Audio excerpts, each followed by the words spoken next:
الحمد للہ رب العالمین والصلاة والسلام علی سید المرسلین اما بعد فاعوذ باللہ من الشیطان الرجیم بسم اللہ الرحمن الرحیم۔ بک صحیح مسلم حدیث نمبر 81، انٹرنیشنل نمبر 7، اسٹیٹس صحیح۔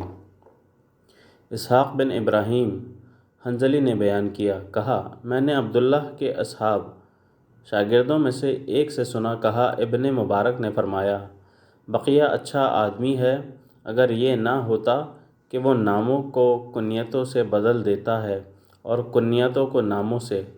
وہ ایک زمانے تک ہمیں ابو سعید وحازی سے روایتیں سناتا رہا، ہم نے اچھی طرح غور کیا تو وہ عبد القدوس نکلا۔ بک صحیح مسلم حدیث نمبر 82، انٹرنیشنل نمبر 7، اسٹیٹس صحیح۔ عبد الرزاق کہتے ہیں میں نے ابن مبارک کو ایسا کرتے نہیں دیکھا کہ وہ کھل کر اپنی یہ بات رائے کہہ دیں کہ فلاں جھوٹا ہے، سوائے عبد القدوس کے میں نے انہیں خود یہ کہتے سنا کہ وہ جھوٹا ہے۔ بک صحیح مسلم حدیث نمبر 83، انٹرنیشنل نمبر 7، اسٹیٹس صحیح۔ عبداللہ بن عبد الرحمن دارمی نے مجھ سے بیان کیا، کہا میں نے ابو نعیم سے سنا اور انہوں نے معلّہ بن عرفان کا ذکر کیا اور کہا اس نے کہا ہم سے ابو وائل نے بیان کیا، کہا صفین میں ابن مسعود ہمارے سامنے نکلے تو ابو نعیم نے کہا ان کے بارے میں تمہاری رائے ہے کہ وہ موت کے بعد دوبارہ زندہ ہو گئے تھے۔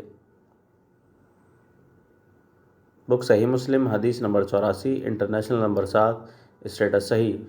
عفان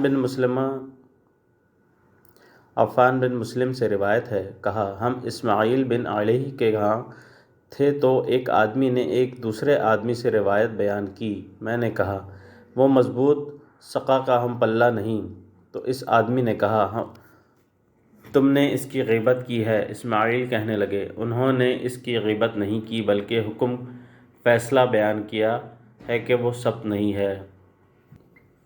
بشر بن عمر نے ہم سے بیان کیا، کہا میں نے امام مالک بن انس سے محمد بن عبد الرحمن کے بارے میں پوچھا جو سعید بن مسیب سے احادیث روایت کرتا ہے، تو انہوں نے کہا وہ ثقہ نہیں۔ میں نے مالک بن انس سے ابو حویرث کے بارے میں سوال کیا تو انہوں نے فرمایا وہ ثقہ نہیں۔ پھر میں نے ان سے اس شعبہ کے بارے میں سوال کیا جس سے ابی ذئب روایت کرتے ہیں تو فرمایا وہ ثقہ نہیں۔ میں نے ان سے صالح مولا توامہ کے بارے میں سوال کیا تو کہا ثقہ نہیں۔ میں نے ان سے حرام بن عثمان کے بارے میں پوچھا تو فرمایا ثقہ نہیں۔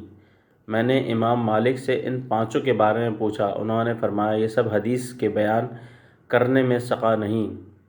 میں نے ان سے ایک اور شخص کے بارے میں پوچھا جس کا اب میں نام بھول گیا ہوں، تو انہوں نے کہا کیا تم نے میری کتابوں میں اس کا نام دیکھا ہے؟ میں نے عرض کی نہیں۔ فرمایا اگر ثقہ ہوتا تو تم اس کا ذکر میری کتابوں میں دیکھتے۔ بک صحیح مسلم حدیث نمبر 86، انٹرنیشنل نمبر 7، اسٹیٹس صحیح۔ ہم سے حجاج نے بیان کیا، کہا ہم سے ابن ابی ذئب نے شرجیل بن سعد کے حوالے سے حدیث بیان کی اور وہ متہم تھا۔ بک صحیح مسلم حدیث نمبر 87، انٹرنیشنل نمبر 7، اسٹیٹس صحیح۔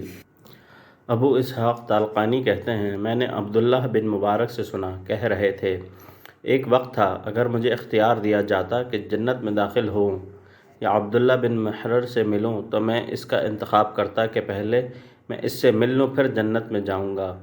پھر جب میں نے اسے دیکھ لیا تو اس کے مقابلے میں ایک مینگنی بھی مجھے زیادہ محبوب تھی۔ بک صحیح مسلم حدیث نمبر 88، انٹرنیشنل نمبر 7، اسٹیٹس صحیح۔ ولید بن صالح نے بیان کیا، کہا عبید اللہ بن عمرو نے کہا زید یعنی ابن ابی انیسہ نے کہا میرے بھائی یحییٰ بن ابی انیسہ سے روایت نہ لو۔ بک صحیح مسلم حدیث نمبر 89، انٹرنیشنل نمبر 7، اسٹیٹس صحیح۔ عبداللہ بن جعفر رقی نے عبید اللہ بن عمرو کے حوالے سے بیان کیا، کہا یحییٰ بن ابی انیسہ جھوٹا تھا۔ بک صحیح مسلم حدیث نمبر 90، انٹرنیشنل نمبر 7، اسٹیٹس صحیح۔ حماد بن زید سے روایت ہے، کہا ایوب سختیانی کے سامنے فرقت کا ذکر کیا گیا تو انہوں نے کہا فرقت حدیث کی مہارت رکھنے والا نہیں